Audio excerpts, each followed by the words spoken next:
Poke the Bear is brought to you by Prize Picks. And welcome into Poke the Bear, episode 305, presented by Prize Picks. My name is Conor Ryan. Once again, we are joined by the esteemed, the ever knowledgeable, the hilarious Ty Anderson of 98.5 The Sports Hub. Ty, how you doing?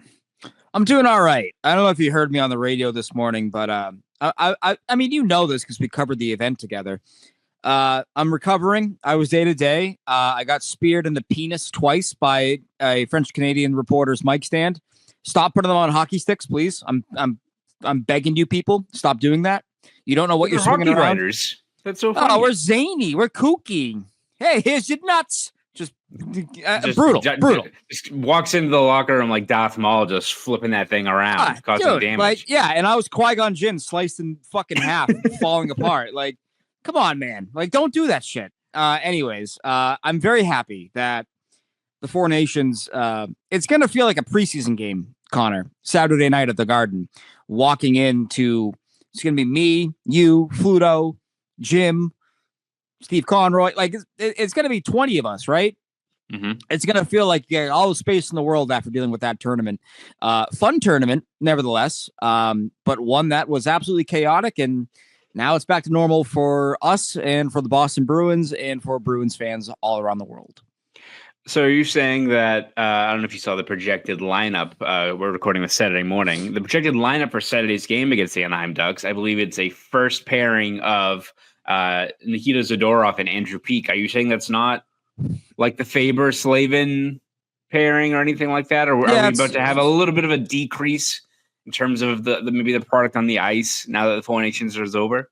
Yeah, it's not quite Makar and Taves or up front. It's not like you got Eichel between the Kachucks on the Boston Bruins. And so I'm just surprised that Morgan Geekie wasn't Team Canada's top line winger. I mean, he's good enough for Don Sweeney's NHL team. Why isn't it good enough for his Team Canada team? And you got to really ask yourself those kind of questions. It's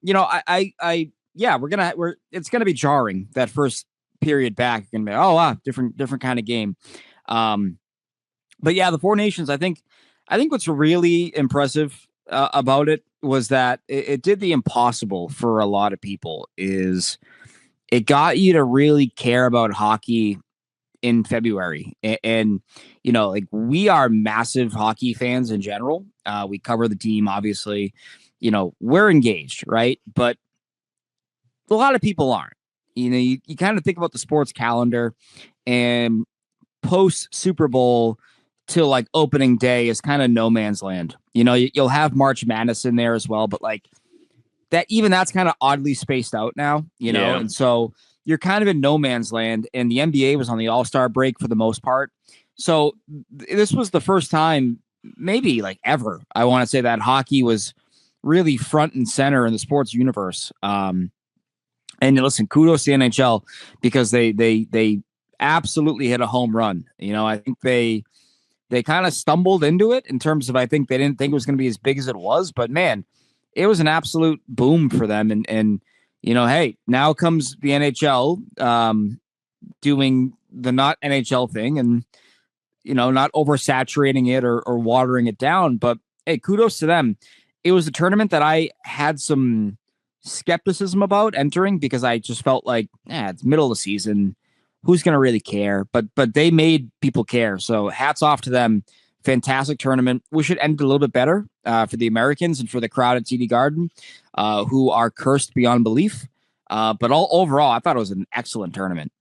Yeah, no, I agree. I feel like if the NHL was more prepared for how big this was going to get, they would have had even more hockey sticks on boom mics ready to go to hand out, like at the ready, just to crowd, Austin Matthews and Brady Tkachuk and ask them extremely backhanded questions. There was a lot of puffed out chests and a lot of higher and holier than thou discourse, I think, after that game ended, which is shocking. It is shocking the Canadian media runs with that again, but I digress. Not ready to get into a political war here. I'm just saying that there is a lot of there was a lot of gloating, I think, after that game ended. Yeah, I gotta, I understand everyone's got a job to do. Everyone's got stuff they want to do. straight up cheering behind me in the press box. I mean, come on, grow up. And, some of the questions posed to the players in the U.S. room after that loss, I thought, yeah, we're backhanded. We're rather insulting, whether or not they were designed to be. I think they were, and there was a question, Austin Matthews, that was like, it was like, you guys are almost as good as Canada. Is that worth something? And Jack Eichel was getting undressed next to Austin Matthews. Jack Eichel looked at that reporter and just kind of went like scoffed and like shook his head like, and that's kind of how I felt too. It was an overtime game. It went to overtime. The team split the games, 1 win, 1 loss. If you want to apply NHL metrics, the U.S. actually had more points than Canada. You know what I mean? Like, and so to act like there was a lot of little brothering, a lot of little sonning that I was like, all right, dude, like, we get it. You guys think you own the game and you did whatever. Like that part was annoying. That's the only part that actually kind of really bothered me. I'm not one of these people. Like listen, I think we both acknowledge we grew up Bruins fans, right? We grew up rooting for the Boston teams, but we also are able to separate ourselves from that. Yes. When it comes to Team Canada, these guys can't do that. They just can't. They're up there cheering all game long to the point where like I'm turning around being like, are there fans behind us? Like it was just bizarre. Yeah, the Jack Eichel reaction. Yeah. It's the Eichel scoff. It was just so bizarre. So whatever, that is what it is. This was the worst time in human history to have a U.S.-Canada game. I feel like society-wise. But ultimately, great hockey game. Great awesome game where if these teams played 8 times, they probably split it 4-4. I think they are that close. I really do. Yeah, and I do think it shows how this tournament kind of took on a life of its own in terms of, I'm sure the discourse, everything else going on added and ratcheted that up. But I think just how unique this tournament was, like you had the buy-in from the players, which I think you realized right away with when these games are starting to play out, just how excited all the players, not just the U.S. and Canada, but everyone just to represent their country on this stage. And I think that really elevated the play. But I agree, like the NHL has to make sure they don't oversaturate these things now. Like as soon as that game ended, people are like, we should have it every February. Like I don't give a shit about the European team. Let's have the U.S. and Canada play a best of 5 every February. I'm like, all right, well then like the Bruins might win a couple of cups or maybe the Oilers because like David Pastrnak and Leon Draisaitl are going to rip things up because everyone else is going to be injured. You can't do this tournament every single year. And I think we'll get to that a little bit later on in terms of there's a lot of star players who are pretty banged up now moving forward. But I think this tournament, especially when you look at, yes, you got the Olympics next year. You've got the World Cup of Hockey in 2028. And they're going to do that every 2 years moving forward, which is great. I think it's good to have some sort of structure and something that you can look forward to, like World Cup of Hockey, where you're going to have, you imagine the Czech team, maybe Russia, like a whole lot of other groups getting involved. That's great for the game. It's great for, added competition, all that stuff. But it does feel like this 4 nations, it's something I'm going to look back on pretty fondly because I don't think you're going to replicate that. Like even at the Olympics, which is, the cream of the crop in terms of international best on best, like even if like the US wins it or something like that, and it's going to be great. It's not going to be like in North America with a rabid Canadian crowd or a rabid Boston crowd or something like that. Like, maybe it changes for World Cup, maybe they come back to one of these markets or something like that. But it does feel like it's something that the NHL has to resist the urge to try to replicate it because it does feel like it was such a unique, awesome event having it here. It's unfortunate that the U.S. wasn't able to win in Boston. As you said, I don't know what curse is rooted in the foundations of that building that you can't have anything good to happen or whatever curse that Jordan Binnington has, because that guy was just a sicko in overtime for that game. But it does feel like that tournament was like a one of a kind kind of thing that really just grabbed everyone's attention, not just hockey fans, but even casual fans. You had a whole bunch of people I know who don't watch a lot of hockey who are asking me about players, what's going on, stuff like that. Like the NHL just has to resist the urge of having a generational thing fall into their lap, enjoying it, look at other, projects like the World Cup moving forward and not beating a dead horse. Because again, I don't think you can just do this every February and expect a lot of your star players to be ready to go once puck drops in April. Yeah, and I think this was the biggest game for the sport since the gold medal game in Vancouver in 2010, right? Like that like and it definitely involves the proximity of the two countries, right? And the location. Yeah, you can't make this like a stadium series where it's happening every year. And up until a month ago, I had no idea where the stadium series game even was this year. And so you don't want that to happen where even your diehards are kind of tuning out, for whatever reason, and you run the risk of it getting watered down, right? Like that. Hey, you know what? I played last year's game. I got to focus on my NHL team. Like, no, these guys all wanted to be there, and that alone, I think, takes something. Like the national pride was there for those guys. And I thought Dylan Larkin's comments were really insightful in terms of, maybe this gets guys to want to play for the Team USA at the World Championships, which are always in Europe. They were in Prague, I believe, this past year, and the Czechs won it, which was great for them. It's you want to get that pride going, right? And it felt like this was a tournament that allowed that to really be on full display, where you're not going to get that as much when the Worlds are happening in Helsinki and in Stockholm. No disrespect to those cities, but like the American player doesn't really see that. It's kind of out of sight, out of mind for a lot of them. And now they see this and they're like, you know what? I want to be involved with my country. I want to be put on the map. If you have a good Worlds, maybe you're on the radar for 2026 in Milan. And so, I think for USA hockey, like this was an absolute success. I think they are as good as Canada. I firmly believe that. I do feel like that the gap that was generated by losing Charlie McAvoy and Canada gaining Cale Makar was a bit underplayed in terms of like the expectation going into that game. And honestly, it's just a hard team to beat twice in the span of 6 days, 5 days, whatever it is. Like, that's it. It'd be one thing if it was a series. If it's the best of 5, I think it's going 5. Like, and that's firmly how I feel about it. But yeah, you can't let it become a Winter Classic where your fans are tuning out and it's the lowest rated event. And I don't think it would be, but like you got to resist that urge, which has always been a challenge for this league. Like they found Pater when they had the Winter Classic, right? And you had a great first one, Buffalo, snowing, Sidney Crosby, shootout. Like that's perfect.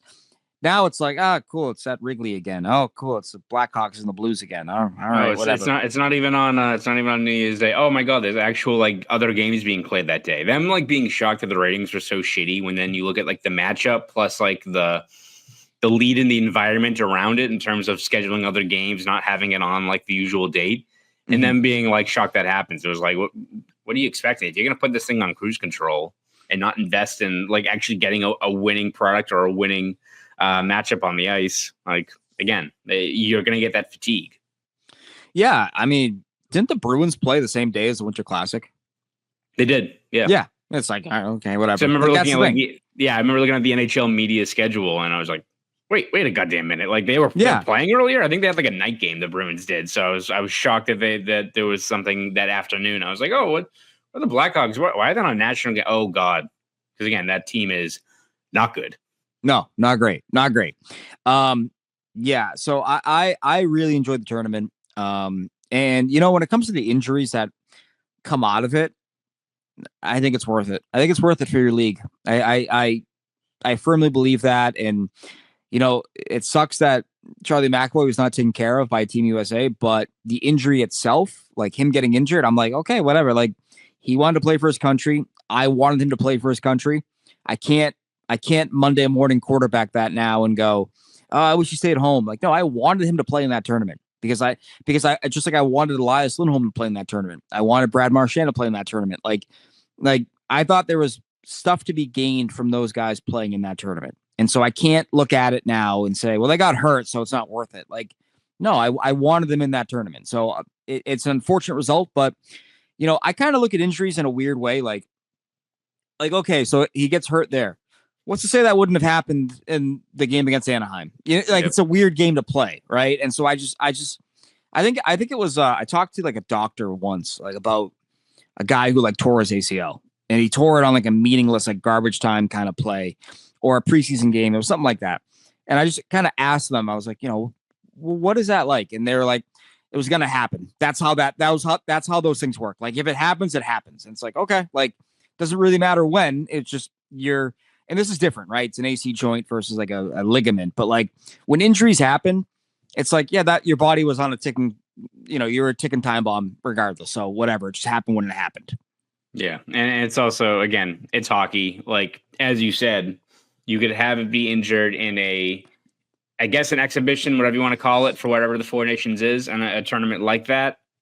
Or you can have it be like Patrice Bergeron and tweak your back right before the playoffs start. Like, yeah, shit happens, man. It is what it is. And you look at the positive, I think, gain from the players having something to look forward to elevate their game. Like, I even feel like maybe that tournament gives like a guy like Charlie McAvoy new appreciation from fans of like, all right, when he is engaged and he's locked in, you can see why he is such a coveted player, like in terms of dragging his team into the fight, shifting momentum. There's very few defensemen who can move the puck like he can, play those minutes while also putting guys on the tracks. And I think you saw that on that game Saturday against Canada.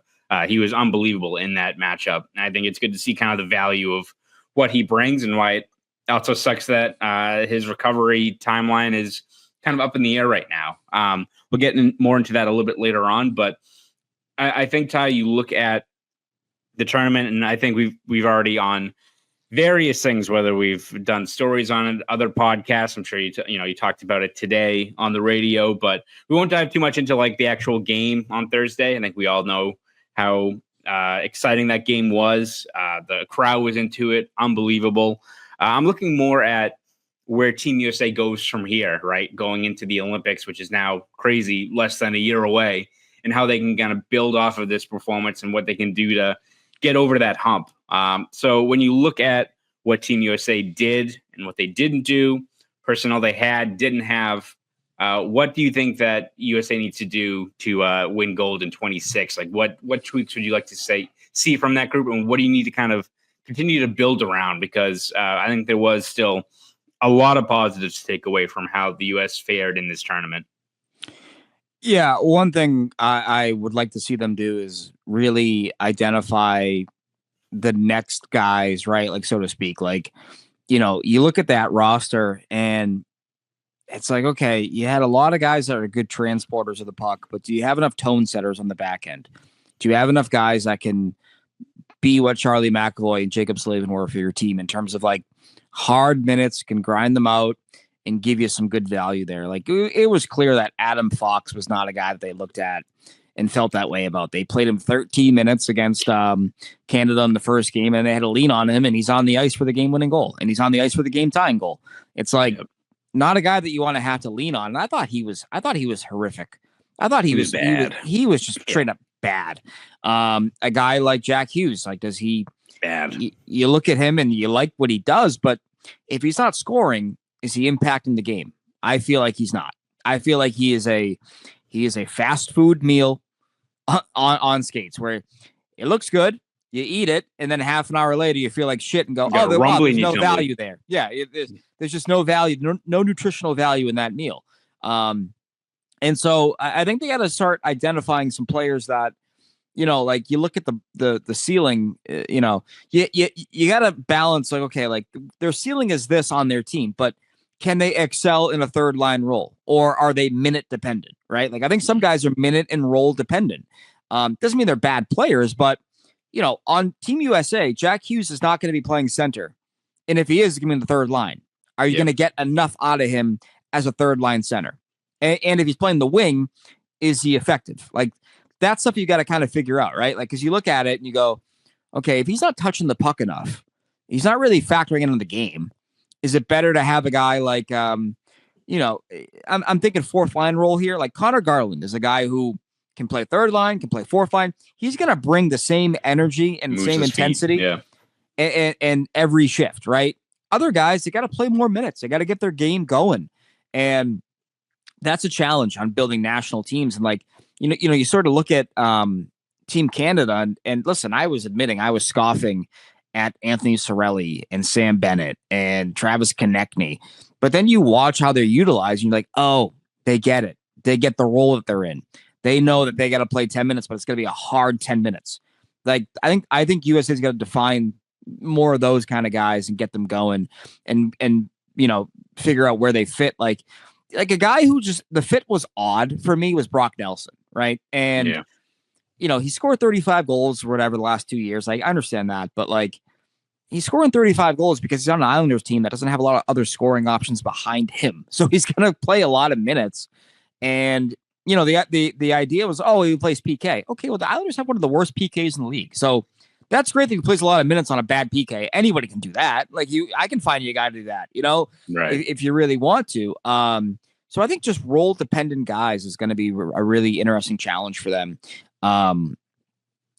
Obviously missing Quinn Hughes in the back end was big, but I think that's the biggest thing that I noticed with this team was that they had guys that I just felt like weren't used to playing the kind of roles that they were in, and they kind of struggled to a certain degree in terms of getting production out of them in that spot.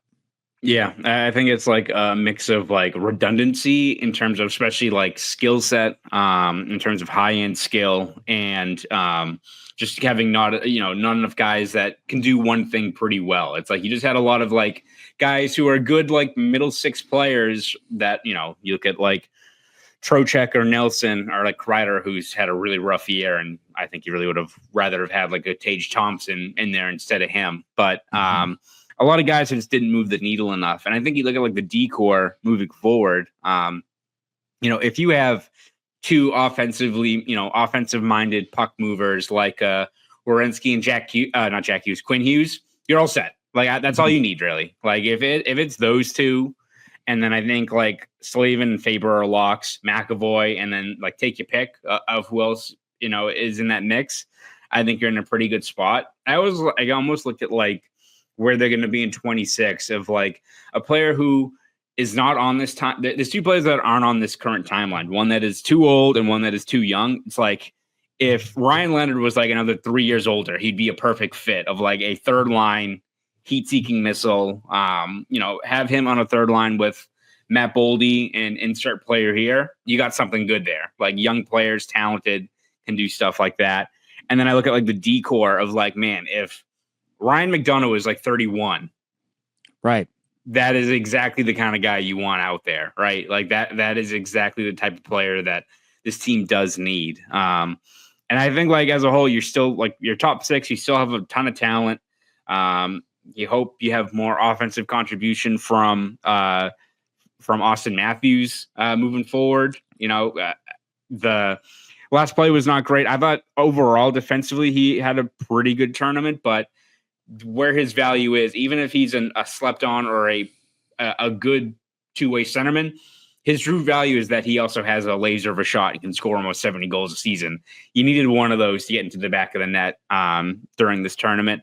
I thought Eichel had a good tournament. I think when they're healthy, you see what the Kachucks can do. There's a lot to like about their top six, especially. It's about not having, guys that are in kind of these rudderless roles elsewhere across the lineup, and then having kind of that additional defensive defenseman or a guy that just has a little bit more of a sandpaper approach to their game on defense. Like I think finding guys like that, guys that can fit those kinds of roles is what this team needs to have moving forward. I feel like in net, remains to be seen who's, I assume it's still Hellebuck's in net moving forward, but you've got a lot of really good options there between him, Ottinger, Swayman. I mean, even like Demko would be in the mix. Wolf in Calgary, I think, is an American as well, and he's had a good year. Is, yeah.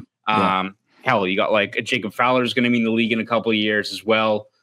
You're going to be fine there in terms of having an abundance of options. I think it's just being a little bit sturdier to play against both, up front in terms of what the defined roles are, and another defensive defenseman is what this team needs to get over the hump. Because again, you can look at like guys that have skill, and you can make the case you could have used a Thompson or Clayton Keller or someone else like that. Jason Robertson.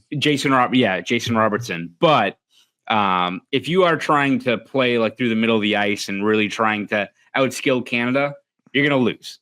You got to play like it was on Saturday if you have a chance of beating this team, because it's just their best is better than your best. And that's not going to change anytime soon in terms of guys that even on that stage against that competition can take over games. So it's about playing to your game and to your strengths. And I think it's about tweaking the personnel as opposed to trying to beat Canada at their own game, because you're not going to do that, not against that team. Yeah, and I think one of the challenges for the Americans, like you mentioned, the age of certain guys, like between now and 26, can a guy like Michael Kesselring, right, in Utah, can he continue to develop into? I think he's been a very effective defenseman for Utah. Jalen Chatfield in Carolina, another American guy, like he's been really good, I think, for Carolina. I would also look at, a guy like Matt Roy in LA, now in Washington, like. Can he take that next step? Like, they got some guys that are on the younger end of things that, you kind of look at and it's like, all right, like, are they more able to be like a strong third pairing, shut down, stay at home, like take some chances, but not too many, because you have Quinn Hughes, you have Werenski, you could have Hudson, if he continues to play the way he's been playing. Like, you need more guys that are rocks back there, right? And so, it's kind of like I look at Team Canada and I look at Thomas Harley, and it's like he just plays a steady game. He's just steady Eddie, like nothing too fancy, gets it done, gets it up and out. Like that's what you need.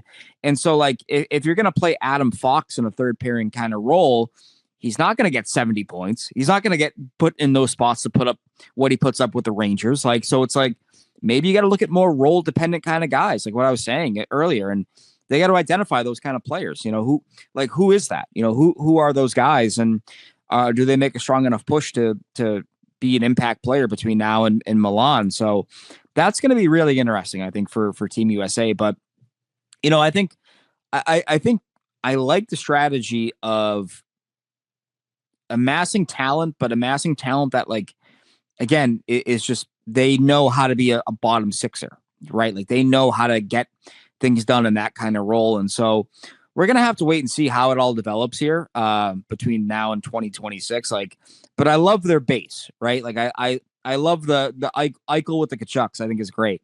I think Matthews is good. Gensel's good.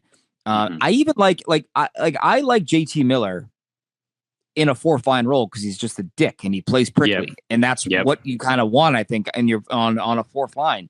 Vinny Trocheck, I credit his hustle, like you got to find more of those kind of guys and put them in the right way, in the right spot, because like Brock Nelson on your bottom six doesn't make a lot of sense to me. It just doesn't. Right. And so you got to get those kind of guys out and bring in guys that can thrive in that kind of role. Yep, absolutely. It will be exciting to say the least in 2026 when the Olympics come around, because once again, sure feels like it's USA and Canada on a collision course, which just ends up going to be the Russian athletes at the Olympics, wherever they call their team, and like Latvia is going to go on a run or something like that. But we can hope. We'll see what happens. Ty, we're going to talk a little bit more about the Bruins moving forward and what's next for them leading up to the deadline. Before we do that, take a quick break. Hear from our good friends over at Prize Picks. Football season might be over, but there's still plenty to look forward to on the sports calendar. So hit the ice this hockey season with Prize Picks, the best place to win cash while watching your favorite sports. With over 10 million members and billions of dollars in awarded winnings, Prize Picks has made daily fantasy sports accessible to all. You just have to pick more or less on at least two players for a shot to win up to 1,000 times your cash as you run your game all season long on Prize Picks. Sign up today and get $50 instantly when you play just $5. You don't even need to win to receive the $50 bonus. It's guaranteed. Prize Picks is the best way to win real money this hockey season. Which players are going off? Which ones aren't? Make your picks in less than 60 seconds and turn your sports opinions into real money all season long on Prize Picks. Think Connor McDavid will get more than 0.5 goals next week? Well, Austin Matthews hit for more than 5 shots on goal. Cook up hot takes with your friends and win real money this hockey season when you and your crew run your game on Prize Picks. Prize Picks puts their members first, so all withdrawals are fast, safe, and secure. When my picks hit, I can get my money in as quick as 15 minutes. Prize Picks also invented the flex play, which means you can still cash out if your lineup isn't perfect. You can double your money even if one of your picks doesn't hit. There's no shortage of ways to participate in Prize Picks. This week, I'm looking at the hockey board and selecting David Pastrnak for more than 1 goal and Brady Tkachuk for more than 5 hits. That one seems like an actual pretty easy one to put down for. It's really that easy. So download the Prize Picks app today and use code CLNS to get $50 instantly after you play your first $5 lineup. That's code CLNS on the Prize Picks app to get $50 instantly after you play your first $5 lineup. Prize Picks. Run your game. Shout out once again to our good friends over at Prize Picks. All right, Ty, looking at the Bruins moving forward, and, we won't talk too much about this game on Saturday against the Ducks, which sure feels like that is a game they lose, considering that's just what this team does. They have these kind of matchups that seem on paper to go their way, and they fumble it on a day where all the other teams will also lose. So nothing to see here in terms of setting expectations for this game on Saturday. But moving forward, when you look at this team and already they've got a tough sledding in front of them, how concerned are you that we are going to see either Charlie McAvoy or Hampus Lindholm back? Because I don't know what exactly, they haven't said there's a setback, but it did seem like going into the Four Nations break that Lindholm was a guy that was going to be ready to go once they got back and ready to play against the Ducks. And now he's not even practicing with the team. So are you concerned we're seeing either one of those guys at some point this year? It's so hard to try to forecast because I thought we would see Lindholm by now. And the fact that he is not they're saying no setback, but kind of feels like it, to be honest with you. The way he's been deployed and utilized the first week back at practice. But yeah, if you don't have Lindholm and you don't have McAvoy, like, it's over. Like, it's done. It's over. Like, you can get away with having a Zadorov peak top pairing and a Callahan Carlo second pairing. Like, you can get away with it for 3-4 games, but it's not sustainable for long-term success. I think you're already seeing kind of some of the cracks by not having Lindholm, and not having him back. Like, it's been a while, but like, there are limitations to the guys that you have out there, right? And I think you're starting to see it kind of slip a little bit here. Again, you have a little bit of a burst, but you need those guys in. Like, your team, let's go back to May. Let's go back to July. Like, they talked about, hey, we don't have a lot of offensive pop, so we're going to lean on guys like Lindholm. Okay, well, he's not available, so now you have no McAvoy. So where's your offense coming from the back end? It's coming from Zadorov and Lowry. Zadorov scores a goal against Vegas in the final game before the break, but if you're relying on him consistently for offense, like, it's kind of a sign that, you don't have the full deck there, so to speak. And so, I think that's a doomsday kind of scenario. And let's just go back to what they said before they went on break, Connor. Like, they said, we're going to wait till we get Lindholm back. Then we're going to really know what our team is. Okay, well, you're not getting him back, and now you lost another guy on the back end. So, what do you do now, right? So I think this is kind of the final blow for this team. I don't know when they're back. I do not anticipate that getting Charlie McAvoy back anytime soon. And now Lindholm still in the uncertainty, the unknown of a major knee injury. It's like, all right, maybe it's time to start not expecting those guys back and start kind of recalibrating your expectations and what you think is going to happen between now and March 7th. Yeah, and I think you look at over at Morning Skate on Saturday morning, Jim McBride and Steve Conroy both noted that they clearly heard from the Bruins, from McBride. Don Sweeney is going to meet with the reporters after Sunday's practice. And it seemed like they already have an idea of what's going to be discussed because both McBride and Conroy said that the statuses of McAvoy and Hampus Lindholm, as well as the Four Nations face-off, including the trade deadline, will be some of the topics expected to be addressed. So are we getting like they're done? Or are we getting just, that also could be something where you have to wait, because if they are not expected to be back, or there is something where you look at where they are in the standings, which I feel like they wouldn't like outright just be like, yeah, we're out of the playoff race. Like we're sitting them. That's something you do have to weigh, especially as you get further along. This team can't start picking up points, but if Sweeney comes out and is like, yeah, we're not expecting these guys back anytime soon, it does feel like it takes whatever hope, if you're the Bruins, that you had of like this team righting the ship and getting back at it. If those guys aren't ready to go, it's out of your hands at that point, right? Like you're not making the playoffs without those two guys leading the way on the blue line for you. Yeah, and to be honest with you, like, let me ask you: Do you want to have Charlie McAvoy back in action this year, or do you think You already survived one injury scare. Now you got this one. Just shut it down. Like, that's how I'm feeling. I'm curious how you feel about it. Yeah, no, I mean, I think you just look at how this year has gone. I think there's nothing wrong with, maybe not nothing wrong, but at this point, if you just say like, hey man, if this is a sign from up above, whoever, that this just isn't our year, let's just wave the white flag and punt. And again, what I've said, I think throughout this stretch where it gets closer and closer to the reality of the Bruins not making the playoffs, like if this year isn't it, and the fault lies on the team in terms of the roster construction, obviously, but also you have shit like this where it's like, all right, if we're already swimming against the tide and then we've got a tsunami heading our way because, Lindholm's knee is messed up and McAvoy now has a infection in his shoulder because the Team USA doctors were incompetent. Like, that is just a sign that maybe it's not our year. And if you're the Bruins and you accept that, and it means like you keep those guys out to let them rest and recover, because if you are the Bruins and you do think you can, be bold this offseason and get back to where you need to be, which I don't think is out of the question. Like, as if they start selling off guys and there's going to be a lot of like, well, here comes the rebuild. It's like, no, I think if you are bold and you do make some moves and you kind of change some of the guts of this roster, you can, I don't know if you'd be back to being a legit contender, but you should be in the playoffs. If you have David Pastrnak and Charlie McAvoy and Jeremy Swayman and all this stuff, you should always be in the mix. And so if this year ends up being that the injuries are the straw that breaks the camel's back, and you can't do it, then move off assets, be bold this offseason, and most importantly, tell two of your key guys in McAvoy and Lindholm, listen, we know you guys want to be out there, but rest up and let's start and kick some ass in 25-26. Like, this year has just gone to shit for a multitude of reasons. No sense in trying to rush these guys back for, even if they do make the playoffs. Are they going that far? I don't see the case. You can make the case.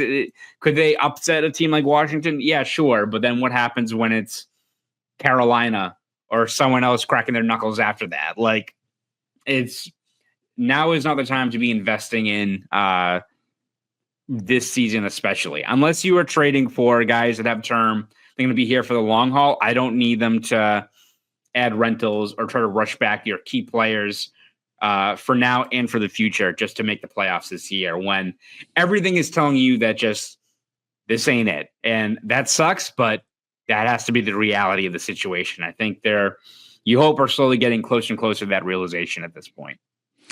Yes, I think, listen, everything has been lined up for you to throw in the towel without saying, hey, we're miserable. Like, you kind of have your out here. Your top two defensemen are out. You haven't gotten any traction so far. You have a new head coach. Like when you fire a head coach and you start anew, I think I've said this on this podcast, you adjust your expectations. Like, whatever you thought was going to happen in July, that changes when you fire a head coach and you try to salvage, what was lost. And if it's unsalvageable, well, then you have your out. You have your ability to say, you know what, we're going to take a step back here because it just hasn't gone our way. And Connor, I feel like the real thing here is that there is nothing this team can do short of winning 7 in a row and allowing under 20 shots a game in all 7 games that can make you go, yep, I believe in this team. There's nothing that can be done between now and the deadline that's going to change how you feel about this team and how they have performed through 57 games. Like that, or 56, whatever it is. Like, that is, they are what they are. And so you look at it from that standpoint and you go, all right, I don't know, you got that you're out right now. If you don't take it and you double down on it, well, then guess what? You deserve to get fired. You deserve to lose your job if you double down in spite of everything you've already seen so far that has told you, don't do it this year. Do something else. Like that would be really annoying to me if you double down on what's been just a wretched year. Like, you have your out right now. Take it. This is why you're a veteran GM. You're not the first year guy in 2015 who's trying to make the playoffs because Strelly failed to make it the year ago. Like, you kind of have your ability to take a step back and say, listen, I'm a veteran GM. I have a plan. I have a process. this is what's best for the organization. And if ownership can't back that, well, then that's a different problem, right? And now we know where the real problems lie with the franchise. Yeah. Yep. We will see what happens. Starts on Saturday, but I feel like we're going to get some more news to at least dive into on Sunday when Sweeney talks about the health of McAvoy and Lindholm and maybe what their plan is moving forward. We'll see at least. But I listen. I feel like I'm going to ask. I have to ask. Like I know what we're going to talk about. I know it's going to be about McAvoy and Lindholm and the team. I feel like I have to ask why we haven't seen Lysell and Merkulov. I feel like I have to. We've talked about it so much that I feel like if I don't, it's a disservice to everybody. If this team is going to be moving towards that path, right? Mm-hmm. You got to start seeing some of these guys. Listen, I'll even settle for Farinacci. Give me somebody. 19 points in his last 20 games in Providence. Yeah, and he had a good year a year ago. You look at his year as a rookie, it was like 48 points in 70 games. Yeah. Not too shabby for a first-year pro. And so this is where the focus is going to start to shift for this team. It's just a matter of all right, are you going to do it? It's one thing to say it. You got to do it, though. And that's something that this team has kind of struggled, I think, to sort of follow through on. So one of many questions that I'm sure will be lobbing Don Sweeney's way tomorrow at Warrior Ice Arena. Yep, we will see what plays out. Ty, before we let you go, where can we read all your stuff? Where can we hear you on the airwaves? All that. Yeah, you can find me at 98.5sportshub.com. You can also hear me on the radio, 98.5 Sports Hub, every Saturday morning on the hockey show, 9 to 11 a.m. You can also find me on social media at _Ty Anderson. Yeah, pretty much anywhere. How about yourself? Yeah, you can read me over at Boston.com and the Boston Globe. We have covered every step of the way this Bruins season. You can also find me on Twitter, X, whatever it's called, at Conor Ryan _93. Ty, thank you once again for jumping on the podcast. This is episode 305 of Poke the Bear. You fans have a great rest of your week.